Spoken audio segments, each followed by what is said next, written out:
Air force की तैयारी करने वाले धुरंधरों, मैथ की सारी टेंशन खत्म, क्योंकि बलून मैथ्स वर्ड 3 आपकी प्रिपरेशन करा रहा है। मैथ की लूसेंट की बुक से, वो भी बिल्कुल फ्री। तो अगर आप चैनल पर नए हो तो चैनल को सब्सक्राइब कीजिए, अपने दोस्तों को भी बताइए। और समांतर श्रेणी चैप्टर में 9 क्वेश्चन तक हम लोग लगा चुके हैं और आज स्टार्ट करना है क्वेश्चन नंबर 10 से। तो देखिए क्वेश्चन नंबर 10 क्या है। अरे ये तो क्वेश्चन ही छटक गया। क्वेश्चन नंबर 10 से स्टार्ट करनी है। यदि किसी एपी के 3 पदों का योगफल है 21 एवं प्रथम और तृतीय पदों का गुणनफल द्वितीय पद से 6 अधिक है, तो वो तीनों पद क्या होंगे। आप इस क्वेश्चन को लगाएं, उससे बेहतर है कि आप विकल्प से ये क्वेश्चन कर लें। आपको 3 ऐसे नंबर चाहिए जिनका योगफल होना चाहिए 21। ठीक, तो अब देख लीजिए इसमें से किनको जोड़ने पर 21 आ रहा है। तो 12 7 19 और 2 21, 13 और 7 20 और 1 21, 15 और 1 16, 16 और 8 21 नहीं होता, ये कट गया पहले ही। अब ये देखिए, ये कितना बड़ा 6, ये कितना बड़ा 6, ये समांतर श्रेणी में है। ये बढ़ा 5, ये भी बढ़ा 5, ये भी समांतर श्रेणी में। अब इन्हीं दोनों में देख लीजिए कि कौन सेकंड केस पर भी फिट बैठ रहा है। सेकंड केस पर भी फिट, यानी प्रथम और तृतीय पदों का गुणनफल द्वितीय पद से 6 अधिक। तो इसमें पहले और तीसरे पद का गुणनफल करेंगे तो आएगा 24। 24 इससे 6 अधिक है नहीं। और यहाँ पर इन दोनों का गुणा करेंगे तो आएगा 13, प्रथम और तृतीय पद का। और 7 में 6 जोड़ेंगे तब भी आएगा 13। यानी ये बी वाला विकल्प सही है, बी वाले विकल्प पे लगा देना है टिक। तो ऐसा क्वेश्चन आपको विकल्प से कर लेना चाहिए। लेकिन अगर आपका मन है, आप जानना चाहते हैं कि ये क्वेश्चन सॉल्व कैसे होगा, तो देखिए सबसे पहले आपको क्या करना है। अगर 3 पद समांतर श्रेणी में हैं तो उनको ये माना जाता है a माइनस डी, ए और a प्लस डी। अगर 3 राशियां समांतर श्रेणी में हैं तो उनको ये माना जाता है। ठीक, अब इनका योगफल, सबसे पहली बात क्या है, इनका योगफल। तो इन सब को जोड़ दीजिए, जोड़ने पे d तुरंत कट जाएगा। इनका योगफल दिया है 21, तो d कट गया, 3a हो गया 21, यानी कि a हो जाएगा 7। 21 को 3 से भाग दे देंगे तो 7 आएगा। अब क्या कह रहा है कि पहले वाले पद और तीसरे वाले पद का गुणनफल दूसरे वाले पद से, यानी ए से 6 अधिक है। तो अब हर ए की जगह आपको लिख देना है 7। तो 7 माइनस डी, इधर 7 प्लस डी, और इधर हो जाएगा 7 प्लस 6। ठीक, ए की जगह जहाँ जहाँ ये दिख रहा है वहाँ वहाँ आपको रख देना है 7। तो अब क्या मिला, ये देखिए, एक ब्रैकेट में ए प्लस बी, एक ब्रैकेट में ए माइनस बी, तो हो गया ए स्क्वायर 7 का वर्ग 49 माइनस बी स्क्वायर, यानी कि डी स्क्वायर, और इधर हो गया 13। अब क्या करेंगे, ये माइनस डी स्क्वायर को इधर भेज दीजिए राइट साइड में, ताकि प्लस डी स्क्वायर हो जाए। और 49 में से 13 घटेगा तो बचेगा 36, यानी डी का मान हो जाएगा 36 का वर्गमूल। 36 का वर्गमूल होता है प्लस माइनस 6। अगर आप ए का मान लेंगे 7 और डी का मान लेंगे, ए बराबर अगर आपने ले लिया 7 और डी की जगह ले लिए 6, एक बार माइनस 6 लेना है, तो पहला नंबर है ए माइनस डी यानी 1, दूसरा नंबर है ए, और तीसरा नंबर है ए प्लस डी यानी कि 13। और अगर आप ए का मान लेंगे 7 और डी का मान लेंगे माइनस 6, तो पहला नंबर है ए माइनस डी यानी हो जाएगा 13, दूसरा नंबर है ए यानी 7, और तीसरा नंबर है A+D यानी कि 1। तो 1 7 13 भी हो सकता है और 13 7 1 भी। ये है फुल सॉल्यूशन, लेकिन आपको इस क्वेश्चन को ऑप्शन से ही कर लेना चाहिए। तो दोनों तरीका हम बता दिए। वीडियो को यहाँ रोक के कर लीजिएगा नोट और बढ़ते हैं हम लोग आगे। अगर क्वेश्चन है कि समांतर श्रेणी के 3 लगातार संख्याओं का योग है 24 और उनके वर्गों का योग है 200, तो आपको इसको सॉल्व नहीं करना चाहिए, आपको इसे विकल्प से कर लेना चाहिए। तो कौन सी ऐसी संख्याएं हैं यहाँ पे देखिए, ये 4 बढ़ा 4 बढ़ा एपी तो है, ये 2 बढ़ा 2 बढ़ा एपी है, ये 3 बढ़ा 3 बढ़ा एपी है, ये बढ़ा 6 फिर 6 एपी है, सब एपी ही दिया है, कोई दिक्कत नहीं है। अब किनका योगफल है 24, तो 12 8 20 4 24, और यहाँ पर भी 24, और यहाँ पर हो गया 16 8 24, ये भी 24 है, और ये 8 2 10 और 24 सब में आ रहा है। बस आपको ये देख लेना है कि किनका वर्ग करके जोड़ने पर 200 आएगा। तो पहला चेक करते हैं, तो 4 का वर्ग 16, 8 का वर्ग 64 और 12 का वर्ग 144। तो 6 4 10 4 14, ये कट 200 नहीं आएगा, लास्ट में 0 आ ही नहीं रहा है। 6 का वर्ग 36, 8 का वर्ग 64 और 10 का वर्ग 100, तो ये 100 और 100 200 आ जा रहा है, यानी यही वाला विकल्प सही होगा। बी विकल्प पे लगा दीजिएगा टिक। और अगर पूरा लगाएंगे तो बहुत टाइम लगेगा, कोई ज़रूरत नहीं है पूरा लगाने की, ऐसे क्वेश्चन आप विकल्प से कर लिया करिए। तो ये हो गया क्वेश्चन नंबर 11, इसको विकल्प से कर लीजिएगा। और बढ़ते हैं आगे क्वेश्चन नंबर 12 की ओर। ये देखिए क्वेश्चन नंबर 12 है 5 8 11 14, इसको 22 पदों तक जोड़ना है। तो 5 8 11 14 में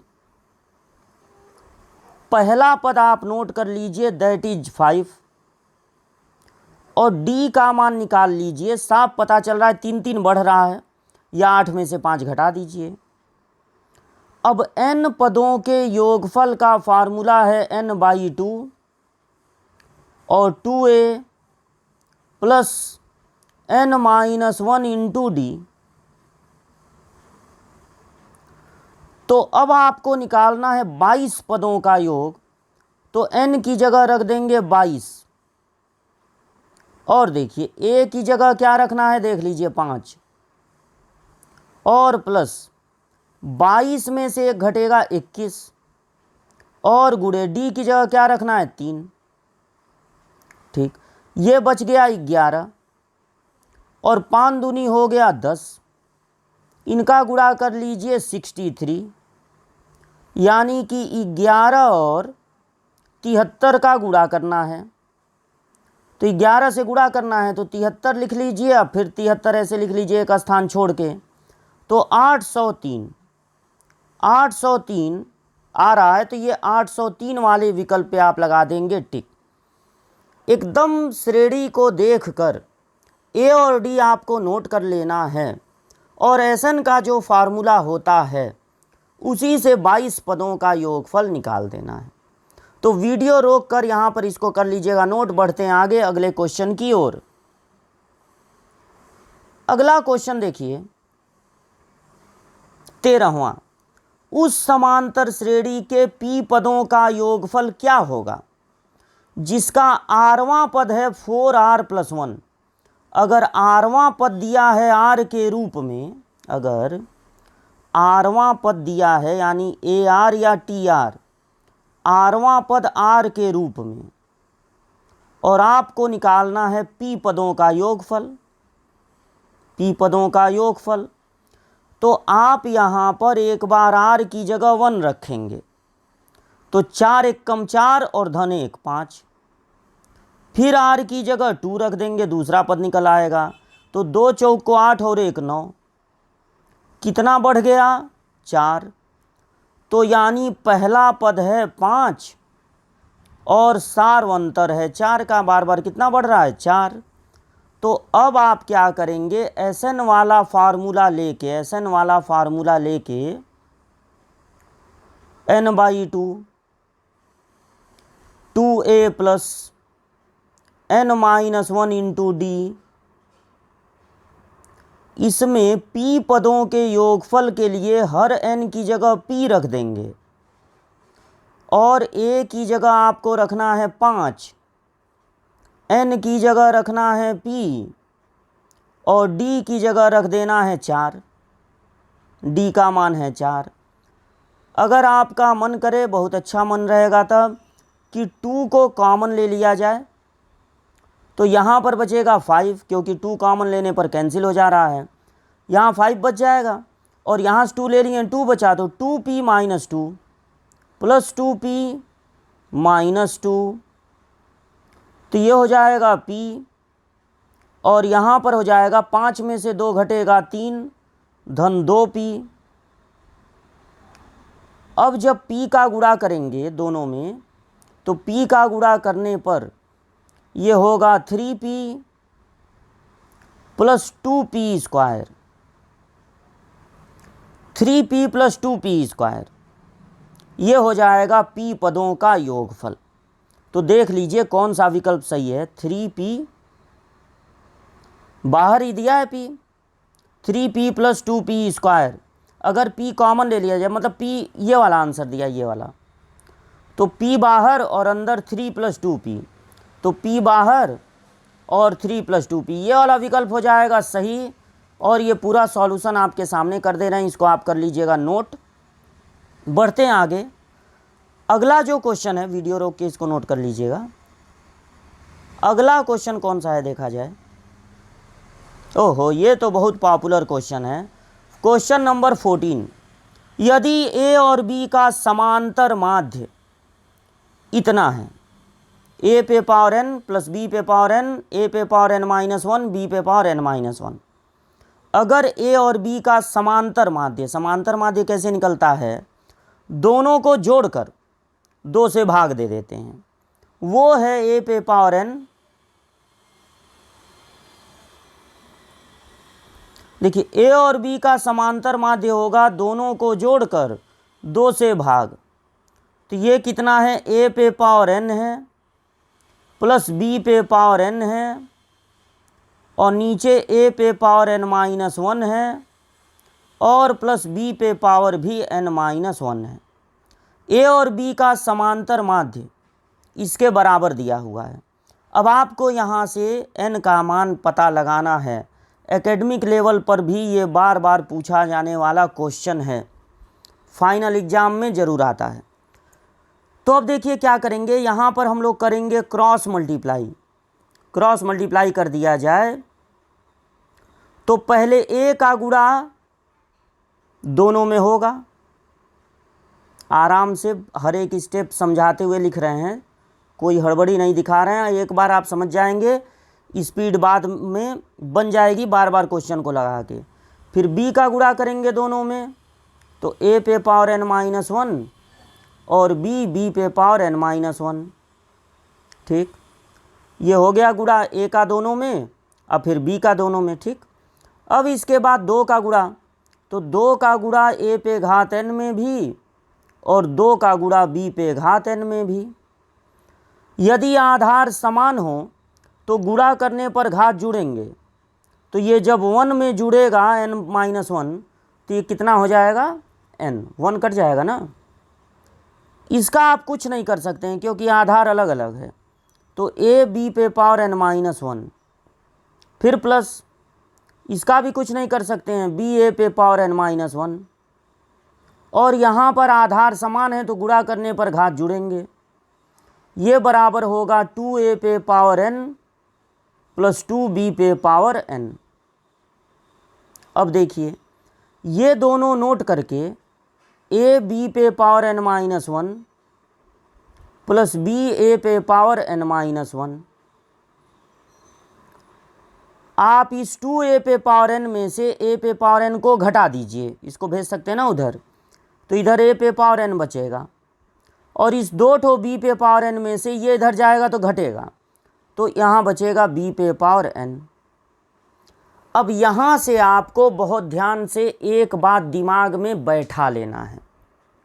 क्या बात दिमाग में बैठा लेना है, ये क्वेश्चन इसके आगे तभी सॉल्व होगा, तभी आपको n का मान मिलेगा अगर एक काम आप जरूर करें। ये जो b पे घात n वाला है उसके पास b पर घात n को बुला लें। ये स्टेप बहुत जरूरी है। b पे घात n को बुला लें और ये जो a पर घात n वाला है उसके पास इस a पर घात n वाले को भेज दें। तो a पे घात n माइनस ये हो जाएगा b a पे घात n माइनस 1। और अब देखिए इधर लेफ्ट हैंड साइड से b पे घात n हो गया कॉमन, तो बचा a b पे घात माइनस 1। या ऐसे करिए, अगर एक जगह b पर घात n है और एक जगह b पे घात n माइनस 1 है तो जो छोटा वाला घात है b पे घात n माइनस 1 वो दोनों में से कॉमन हो जाएगा। तो यहाँ बचेगा a माइनस, अगर b पे घात n माइनस 1 ले लिए हैं तो एक b यहाँ पर बच जाएगा और यहाँ a पर घात n माइनस 1 जब कॉमन लेंगे तो यहाँ पर a पे एक a बच जाएगा। अगर a पे घात n माइनस 1 कॉमन लेंगे तो यहाँ पर a पर घात n है तो एक a बच जाएगा। जैसे मान लीजिए n का मान 15 है तो n माइनस 1 का मतलब हो जाएगा 14। तो जब a पे घात 14 कॉमन लेंगे और यहाँ a पे घात 15 रहेगा तो एक a यहाँ पर बच जाएगा। ठीक है, एक a यहाँ पर बच जाएगा, इसको ध्यान दीजिएगा आप। तो माइनस यहाँ बचा b और तुरंत जो है ये दोनों कैंसिल हो गए। अब b पर घात n माइनस 1 बराबर है a पर घात n माइनस 1। तो सुनिए ध्यान से, एकदम ध्यान से सुनिए, अगर दोनों पक्षों के आधार अलग अलग हैं, अगर दोनों पक्षों के आधार अलग अलग हैं लेकिन घात समान है तो ये बराबर कब होंगे? जैसे हम आपसे कहें, बड़ी इच्छा है हमारी कि 2 रहे इधर 3 रहे इधर और दोनों पर एक ही घात रख के इनको बराबर बना दें, तो आपके पास केवल एक विकल्प है कि इन पर घात कितना रख दीजिए, 0। बाकी अगर आप 10 रखते हैं, 12 रखते हैं, 15 रखते हैं, 16 रखते हैं तो ये बताइए 2 का 16 बार गुणा और 3 का 16 बार गुणा कभी बराबर हो सकता है? 2 का 5 बार गुणा, 3 का 5 बार गुणा कभी बराबर हो सकता है? यदि आधार अलग अलग हैं और घात एक ही है तो दोनों तभी बराबर हो सकते हैं जब घात का मान 0 हो। तो यही बात आप यहाँ पर बता देंगे कि ये तभी पॉसिबल है जब घात कितना हो, 0। तो n का मान कितना हो गया, 1। 1 ऑप्शन पे आपको लगा देना है टिक। और ये पूरा सॉल्यूशन आपके सामने है, ये सॉल्यूशन का पार्ट नहीं है, इसको कर लीजिएगा नोट, बहुत ही पॉपुलर क्वेश्चन है। अगर आप विकल्प में से देखकर, अब यहाँ पर देखिए थोड़ा चालाकी आपको दिखाना पड़ेगा। अगर विकल्प देखते और ये सोचते ऊपर a प्लस बी लाना है नीचे 2, तो 1 रखने पर a प्लस बी आ जाएगा और यहाँ 1 रखेंगे तो किसी पर घात 0 उसका मान 1 होगा, तो 1 और 1 2 हो जाएगा। तो आप तुरंत विकल्प देख के भी ये क्वेश्चन लगा सकते थे। तो यहाँ तक के क्वेश्चन का आप करिए रिवीजन, खूब बढ़िया तैयारी कीजिए। मिलते हैं अगली क्लास में इसके आगे के क्वेश्चंस लेकर।